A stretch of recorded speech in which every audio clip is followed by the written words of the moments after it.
Good evening, ladies and gentlemen. Welcome to the Blizzard ANZ Twitch channel for the Night of Nights. It is the opening night of Phase 2 of the Premier Division, and I tell you what, we are keen as jumping beans to get into this one. We've got a few fresh faces in terms of teams. We've got new players that have changed because there was the roster swap period, and right now on stream you're going to be seeing two of the heavyweights going head-to-head. But just before we jump the gun and get into that one, a quick introduction. My name is Kit Fox. It is an absolute pleasure to be your play-by-play caster for this evening. We'll be featuring two matches on stream tonight as per usual. If you're no stranger to ANZ Premier streams, you will know that they are completely action-packed. Best of 3 matches, and I'll tell you what, you do not want to miss it. So strap yourselves in, crack a cold one with the boys or girls, and get ready for an amazing night of hots. The man riding alongside Shotgun with me tonight is my faithful yet ever so proven co-caster, GL Phoenix. How are you? I'm doing so well, thanks, Kate. It's great to be back, as you mentioned. All the teams, they've kind of played musical chairs in the off-season, so we've got a few new faces. It's going to be interesting to see where all these teams land. We've got a few favorites, I would say. It's interesting to see where some of them do end up going to as we get through this season, but I'm so excited to get back into it. Me too, and I know all the crew are here, so massive shout-outs to the Crisis pushing the buttons behind the curtain there. Shout-out to all the admins, Evexium, Winters, Blank, etc., etc. We'll get to those towards the end of the broadcast, but GL Phoenix, for those a little bit unfamiliar, how about you run us through the format? Well, it is going to be a single round robin, or actually a double round robin, as we each team will be playing each other in 2 best of 3s over the course of this split. And each of the matches are best of 3. And yeah, it's going to be a lot of action. Each team, it's using the standard HGC format, so all the usual maps. And we actually are going to be on the tournament realm for this the split. So instead of having to be at the mercy of the live server, we are going to be on the tournament realm, which is actually a thing we can really talk about. I think we can get into that a little bit later, though. We will. We'll jump on that a little bit later on. We're just getting the whispers coming through now that game number 1 is ready to get underway. And a quick shout out, ladies and gents, you might have noticed, we are now sponsored by McDonald's. So huge thanks to those guys for jumping on board and supporting not only esports, but ANZ esports, Heroes of the Storm as well. So do yourself a favor, get on over to their social medias and make sure you return the favor. But GLP, let's get into this one. Game number 1 that we're going to be featuring on stream is going to be Crimson versus REEality. Yeah, we've got some good names coming up right now. As Crimson, they did end up coming second over at the Intercontinental Clash, or second to Mind Freak over in the Intercontinental Clash. They haven't really made too much of a change. All that's really happened has been a switching out of Altivian for Hacky. So just a bit of a change in one of those DPS roles. Whereas on the other side for REEality, it's kind of the remnants of the Rich Gang lineup from the previous season. So there are also a bunch of old faces and new faces. So it's going to be real interesting to see where how this team ends up shaping up. We're just getting the players into the lobby now, all sorted. But yes, just like you mentioned, there was Altivian actually falling victim to the roster swap period. He is bowed out of Crimson and has been replaced by Josh Hacky Hackett. And I'll tell you what, that's actually not a bad pickup, considering Hacky, formerly of Darksided, formerly of, well, we could rattle off the teams, let's be honest, but Darksided was the main one, and that is where they took down the Juggernauts GLP. They defeated Nomia, now known as Mind Freak, and he was instrumental in that. Unfortunately for him, he was forced to play the last season, Phase 1, in the Open Division, but like we said, through the roster swap period, he was acquired by Crimson, and that is a monstrous pickup. I mean, probably one of the best DPSs going around, especially his Chromie play, which is feared throughout the region. But game number 1, ladies and gents, is going to be on Towers of Doom. So let's get into the draft. Yeah, so as I was saying earlier, we are on the tournament realm. So the patch that it's going to be is the Nexomania patch. We haven't had the armor changes or the experience changes to the tower. So it's essentially the patch that was just played at the mid-season brawl. So a lot of these players, I'm assuming they were watching a lot of the matches over there, they've got a lot of the ideas still fresh in their mind of what is going to be favorable in this kind of meta. Yeah, I mean, the mid-season brawl was fantastic, and just a quick shout out and congratulations to Gen G for taking that one out. Mindfreak actually didn't do too bad over there. They picked themselves up a win, and look, they bowed out in the group stages, but the GLP, they're proven the best on at least 2 continents, and I'd say that's pretty damn good. Yeah, they have shown their strength. They have shown that they do have what it takes to at least make it to that international stage. But yeah, we're just bringing it back a little bit, just back to our regional biases, I guess, as we are getting into the draft. So it was going to be Crimson. They took the first pick, and so the map pick was by REEality. They sent us 2 Towers of Doom, and the first band's going to be the Maiev and the Genji. The Genji, very strong still on this patch. Very hard to really look past. Yeah, and same with Maiev. I mean, Warden's Cage can just lock down a choke point with ridiculous efficiency, and that is why if you were watching the MSB and a few of the regional games of last phase, that's why Maiev is pretty much either first pick or first ban.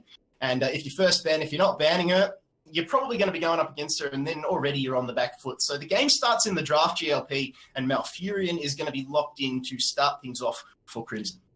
Yeah, we saw over the mid-season brawl, Malfurion really rise to be a first pick potential just for how much he can do, and also because of the relative power level of the other supports in the pool. But on the other side, for REEality, they pick up the Garrosh and the Abathur. So the Abathur for this map is very good. His global play and the macro style really does fit this map quite well. And the Garrosh is just very strong in general.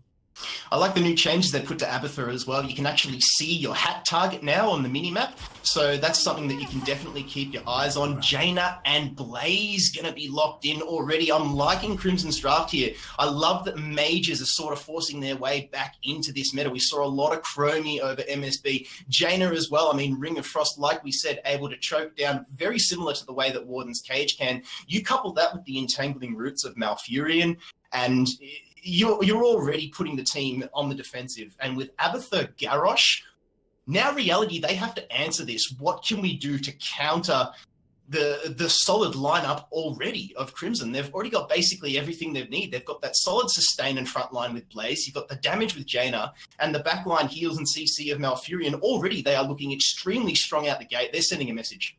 Absolutely, and just looking at those 3, they are essentially the power picks that we start to see towards the end of the mid-season brawl. Jaina is so good, the burst damage is really powerful, especially against a lot of these compositions, and just so much damage coming out of that lineup. And also, as you mentioned, the Blaze, he can sustain through pretty much anything, and also the Bunker, it's a bit of a strong heroic. You can kind of cancel out almost anything with that thing. It's so very powerful, so very much understand the priority on that. So just 3 very powerful picks for Crimson right off the bat. And REEality have to see where they end up going with this draft. They do need a lot of their key parts picked up. The support is where I'm really interested to see where they go with, because we saw the Deckard come in quite a bit throughout the mid-season brawl, but into certain compositions it wasn't really all that favorable because of the way his healing does come out, but it's still very powerful right now. Yes, and his CC is extremely strong. I mean, the ability to throw somebody, nobody else really has that. And Garrosh, I mean, with that Indomitable, he can give himself that little bit of extra crowd control and vulnerability. So we can see both the Shimada brothers being taken away here from REEality on Towers of Doom. But I'm really interested to see what they choose here, just to complement this Abathur. Already they've shown their hand with that first pick. And I mean, you can either play Abathur as the split push, as the hat, or as we saw, again, sorry to touch on the MSB, but we saw a solo support Abathur. I believe it was actually on this, it might have been on this map. Correct me if I'm wrong there, GLP, but solo heals Abathur was huge, but Stukov and Sonya going to be locked in for them. And wasting no time, Crimson answer back with Phoenix and Muradin.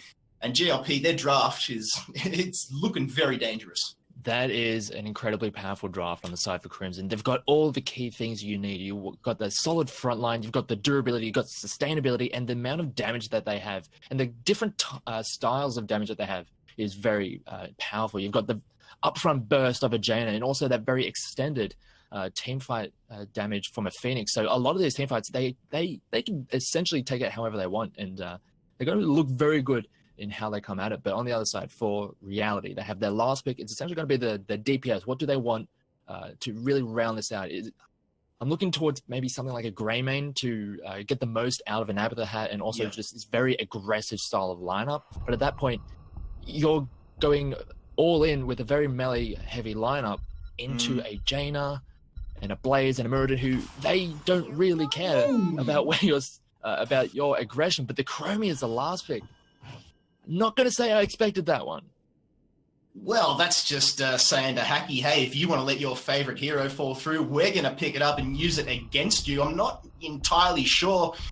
I'm questioning it a little bit. I mean, they would have liked something to enable that Abathur. I can assume that the hat is going to be on Sonya more than anything else, and potentially the clone onto the Chromie. I mean, it depends on how well reformed is and at landing those skill shots. But let's get into this one, ladies and gents. Let us know who's going to take this one out in Twitch chat. Will it be Crimson, the second place behind Mindfreak as from last season's phase, or will it be the newly named REEality? You might recognize a few of those names with pesky formed hack.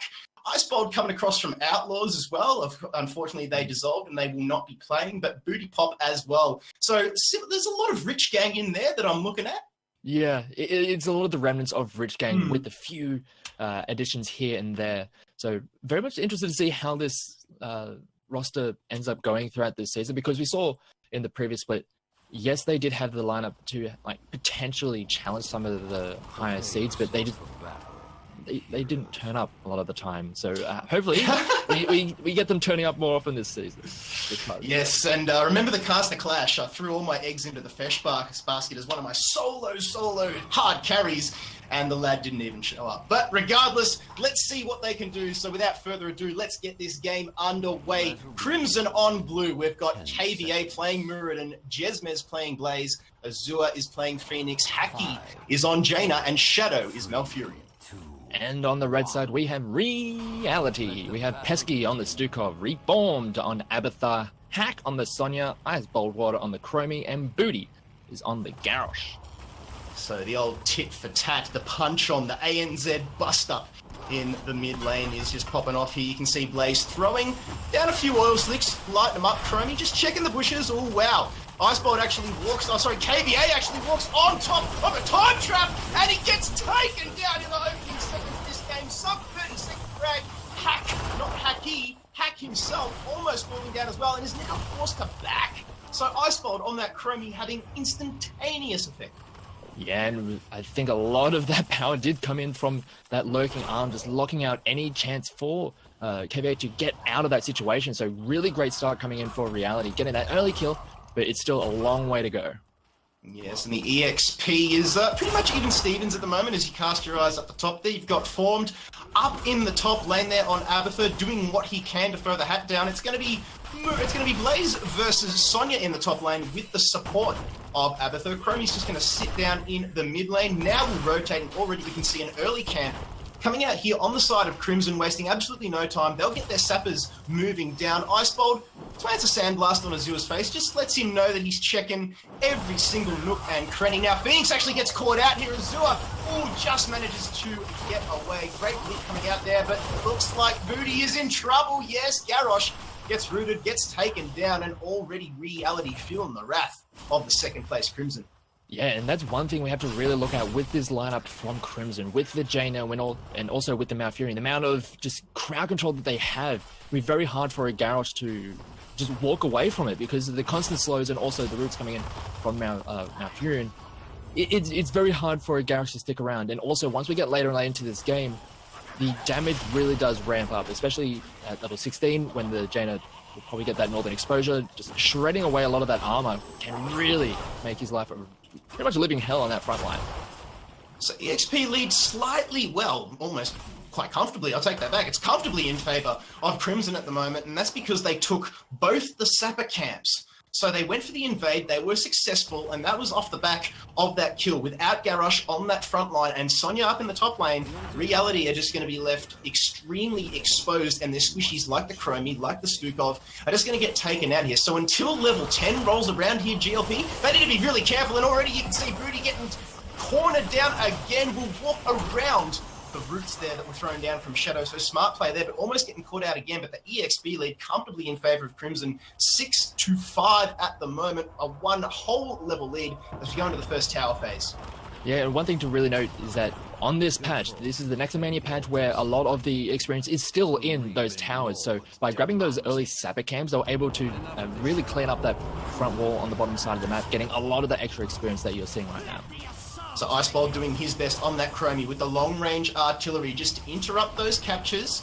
And we've gone 1 for 1 at this stage, so it's all going to come down to this bottom tower in the bot lane. It looks like Shadow's going to try his best to take it, but Booty Pop is lurking. Does have the Abby hat to support him. Stukov will throw out the healing pathogen. Hack needs to be careful, gets taken down. Sonya is now removed from the fight, and Crimson, this should be theirs comfortably. This is why Valfurion was picked here. Shadow able to throw down those roots and just choke out every single point. There is no nook or cranny where REEality can hide or pass through.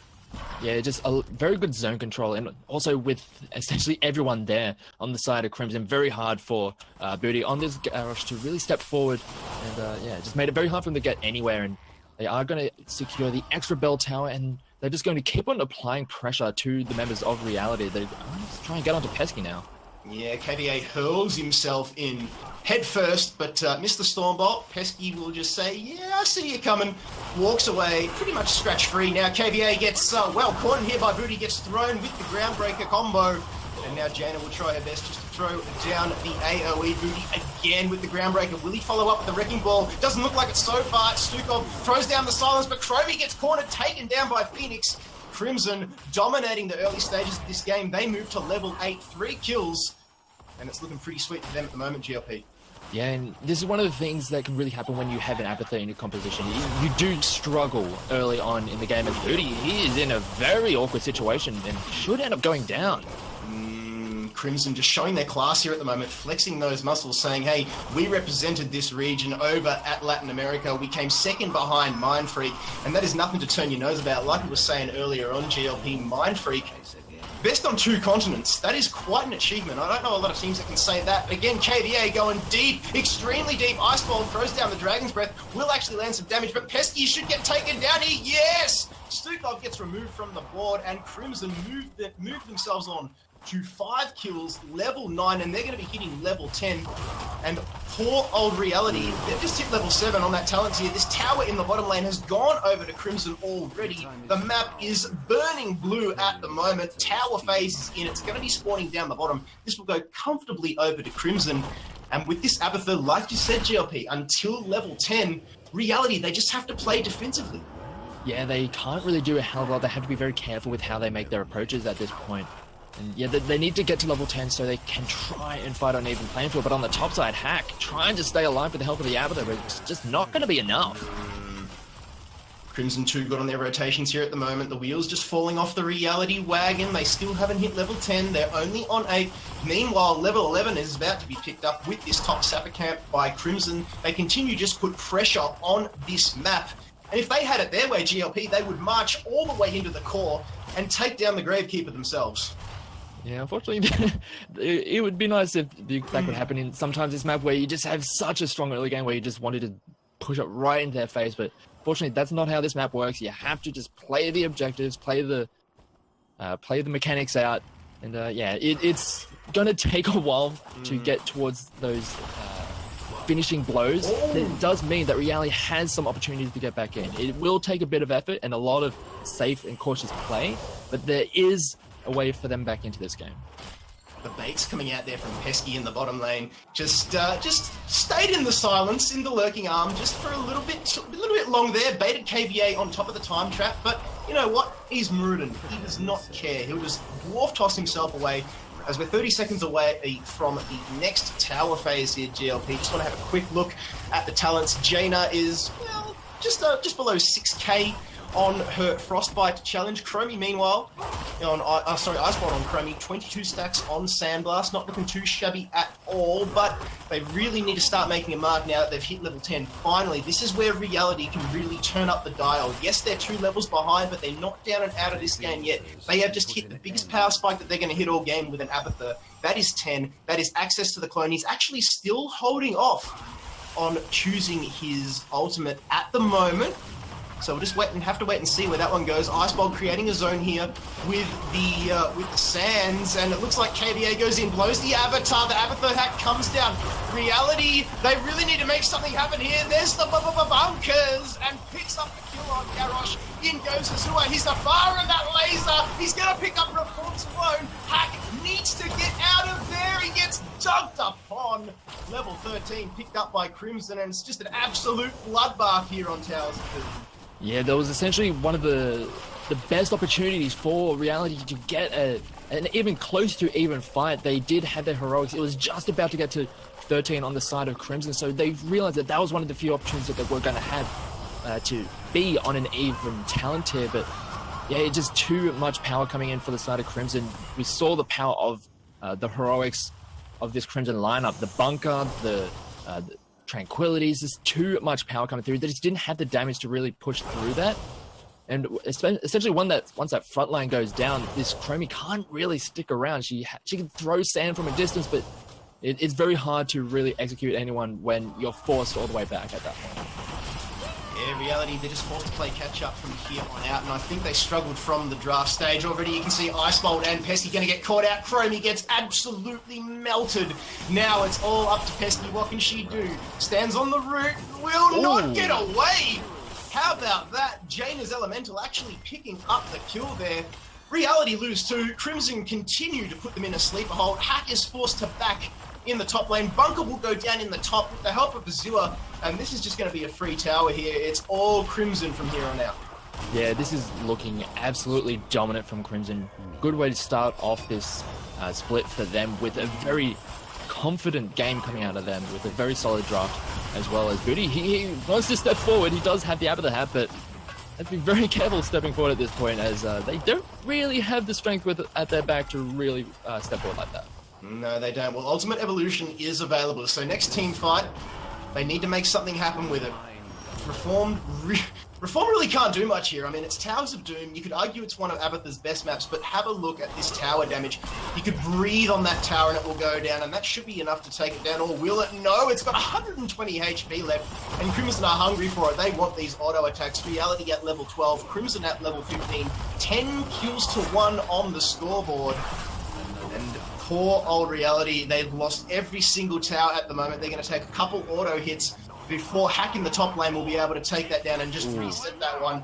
Or Willie, he's got the hat. He's going to get taken down by KVA. Or Willie just manages to get away. Booty comes in. Pesky on the rotation as well. The lurking arm for Stukov will create enough of the zone, securing REEality, stop them from hemorrhaging for now. They only took one auto shot there, GLP, so that's a consolation prize. Yeah, I mean, you're never going to be too upset when you get all of the bell towers and manage to get a few free shots for yourself. So, in the end, it's okay for both. Well, I say okay for both sides, but that's probably the best case scenario for the side of REEality, considering how far behind they've been put in this game. Only giving up one extra tower shot. It could be worse. You could be just locked out for the rest of the game. So they're still alive, and as long as they have at least 1 HP on their core, they can get something to happen, as they are going to go in for this one, but they're taking so much damage. Ooh, the lurking armor's in. It's getting its expansion on. KVA does not care. Formed out with the clone. He clones Sonya, gets the spin off. There's Tranquility from Shadow. That will be enough, and they get the kill. Well done, REEality. Could this be the comeback train? Phoenix gets taken out. So does Shadow. And choo-choo, boys. Here it comes. 2 quick kills for REEality has put Crimson not quite on the back foot as yet. All they need to do is take these towers, then it will be GG. Looks like KVA down the bot. Jezbez up the top. Actually has to deal with a few pesky mines just to delay the inevitable here. Jill Phoenix at 12 minutes. This is going to be GG.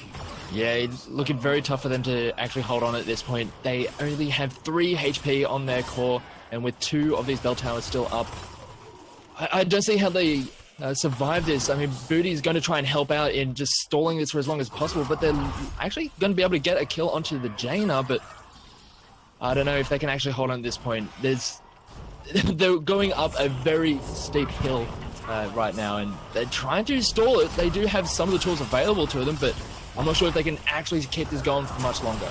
Good Indomitable coming out there, but now he doesn't have it. Walks on top of the roots. Azure just doesn't quite have the damage there on the Purification salvo to end that one out. Icebolt is a sliver away from death. Does actually get the delay off onto Shadow, but in comes KDA. Look at this man go. Does not care about booty. He wants Chromie on a plate, and Icefold takes a couple tower hits for good measure. This game has been delayed for, well, a little bit longer than it probably should have, but Shadow now should be able to take this one out. Pesky throws down the lurking arm, and again with another interrupt, and finally REEality, it looks like they've turned up to play. They lose booty pop, Hack gets taken down as well. See you later, Stukov. This is GG right here. Yeah, it seemed like it was going to be over about a couple of minutes ago, but yeah, just a very solid game coming out from Crimson, just very dominant. And I think you really pointed out earlier very well is that I feel as though it came down to the draft. I was looking for something to really make the most, or to allow that Abathur to have something to work with, but I feel as though that Chromie didn't really get the value that we're looking for. Yeah, just having a quick look at the scoreboard there, it is just all blue, 15 kills to 4 in terms of kill count, and Crimson were just absolutely dominant. You can tell, GLP, that this is a team that has come to play. They have got Mind Freak in their sights. They do not want to taste bitter defeat like they did last time. That's why they've got Hacky in this team, and already you can see the value that man has had. I mean, 13 minutes on Towers of Doom. Normally that's one of the maps in this game that goes for quite a long time, and I tell you what, Crimson, they're just making it their own at the moment. Yeah, that was very dominant, and as you mentioned, it usually is one of those maps where you can get drawn out, as we saw throughout Mid-Season Brawl, especially in that grand final. It's one of those maps that, because of the way the mechanics of it are, it's never over until you get that final objective and you push it through to that core, because you have to do the objectives in order to get any progress in this map. So up until the end, it was still technically possible for REEality to come back into it, but with just how controlled and just how dominant Crimson was, it was looking very much out of their reach from a fairly early stage in that game. So that was game number 1 of Crimson versus REEality, proudly supported by McDonald's. And to tell you what, if you like that, ladies and gents, we've got game number 2 coming up. So we're just going to let the admins do their thing, and we'll have this one served up for you, ready to feast upon very, very shortly. Can I get a bit of hype for the tournament realm, GLP? How good is that? It is good, because last season, I mean, we always, not even just last season, even last year and prior to that, there's always been that thing where it's like all of a sudden we just have a patch on the day that we have have like tournament games being played. So it was always a bit of an awkward situation. It was like, well, all of a sudden this thing is good, whereas we've had like less than a day to plan for it. But this is a patch that has been pretty much played to death over the past month over in Mid-Season Brawl, and even when it was out, it was a lot known about the meta of this patch. So it's good that we actually can have that bit of stability with the patches that we're going to be playing on. Yeah, it is always good. So in case you're wondering, ladies and gents, no Urel in the tournament realm just yet. And just while we're on that subject, GLP, I think it's fantastic that the game devs have gone away from the mobile assassin sort of meta. Yeah. Every hero that came out for a long time there, just had the ability to get in, deal massive amounts of damage, and then some sort of maneuverability. And get out at the end of it. It's just like, all of a sudden I'm dead and we can't really respond. I mean, they were getting better at kind of not going in that direction over the past couple of releases, like things like Decade, I think is a very good example of one of the good directions of their design. And I'm looking forward to seeing how Urel, or where she kind of lands. There's been very mixed responses to her power level right now. But I think I'm a little bit more excited for the map that's going to be coming out. What is it? Oh, the Alterac Valley, of course. Yeah, I thought you were talking about the next game in the series. But yeah, Alterac Pass, one of the... If you're a Warcraft fan like myself, you know Alterac Valley, you know the PvP side, and Battle for Azeroth has come out, and this is one of the maps that I've wanted for quite some time, some kind of WoW PvP map.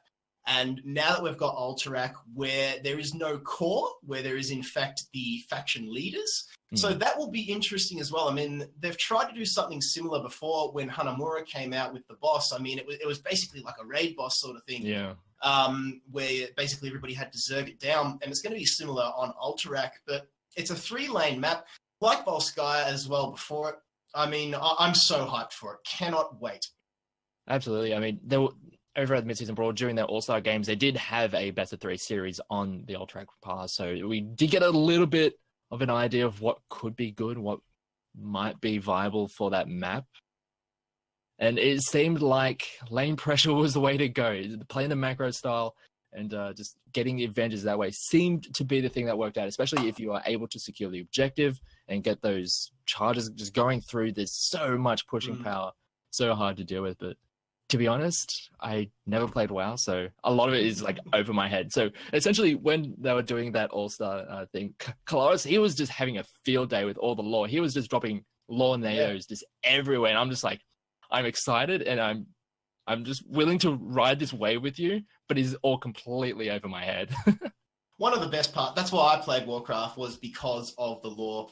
And I mean, do yourself a favor, GLP, go back, at least read into it, because it's probably got the most interesting lore out of any game that I've ever played, ever. And it's great to see that translated across titles over here into Heroes of the Storm. But for those unfamiliar, GLP, what are the prizes? What's everybody playing for this season? Well, for this season, there is going to be this is going to be the prize pool for a lot of the places coming in towards the end of the split. And also at the end, you can see the number 1 and 2. They are the very important placements coming in towards the end of the split, because those are the 2 positions to qualify for the next Intercontinental Clash. In the previous split, it was Mindfreak and Crimson who managed to take that away. And in the end, it was Mindfreak who took that whole event and qualified themselves for the mid-season brawl. Similarly, at the end of this split, we'll have another Intercontinental Clash, this time over here in Australia. And the qualification after that will be towards BlizzCon. So everyone is wanting to get to that. I mean, that's the Mac Daddy, isn't it? Absolutely.